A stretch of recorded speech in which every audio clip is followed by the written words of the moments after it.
कांग्रेस का ऐसा बुरा वक्त आएगा, कांग्रेस ने भी नहीं सोचा था कि 37 विधायकों की एक बड़ी फौज होने के बावजूद भी विधानसभा में उनका अपना नेता नहीं होगा। कांग्रेस अपनी सरकार बनाती बनाती और वो बहुमत के पीछे चले जाएगी, ये भी कांग्रेस ने नहीं सोचा होगा। कांग्रेस की वो गलतियां, वो खेल जिसमें उलझकर कहीं ना कहीं कांग्रेस और पीछे जा रही है। यानी कि जहां चुनाव जीतने के साथ में बहुमत स्पष्ट नजर आ रहा था, फिर कह रहे थे कि विपक्ष का नेता जल्दी मिल जाएगा, लेकिन ऐसा कुछ नहीं हुआ।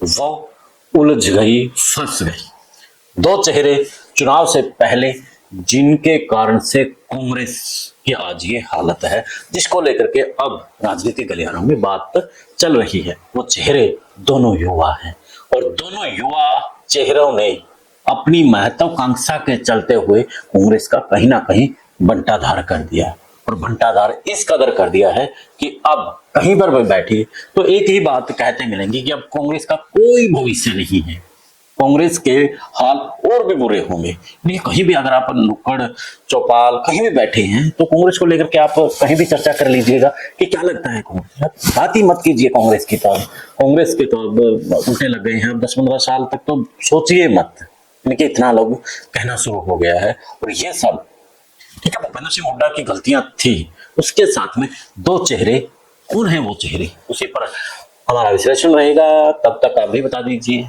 कि कौन हो सकते हैं वो दो चेहरे। चैनल को फॉलो, शेयर और सब्सक्राइब करना मत भूलिएगा।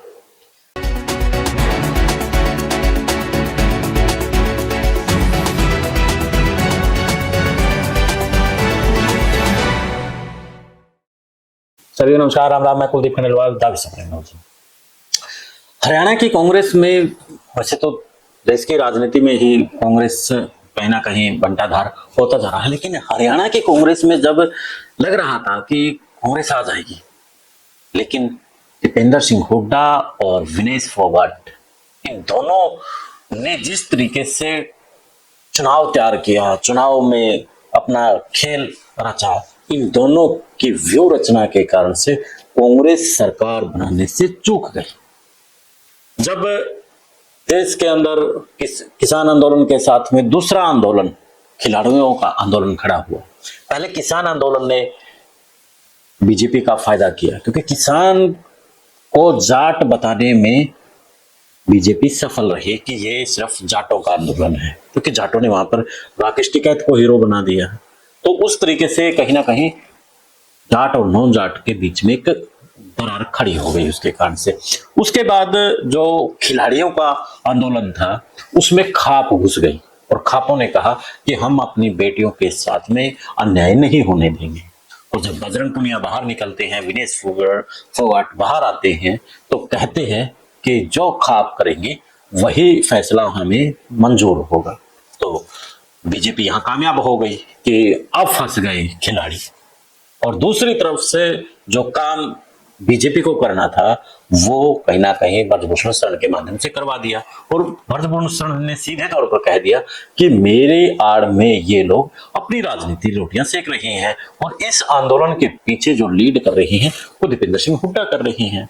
अब दीपेंद्र सिंह हुड्डा आंदोलन में जाते हैं, जब वो ओलंपिक में उसको बाहर कर दिया जाता है और फिर उसको लाने के लिए दीपेंद्र सिंह हुड्डा वहां पर जाते हैं, तो सीधा सा मतलब यही हुआ कि दीपेंद्र हुड्डा उसको पीछे से राजनीति में आगे कर रहे हैं।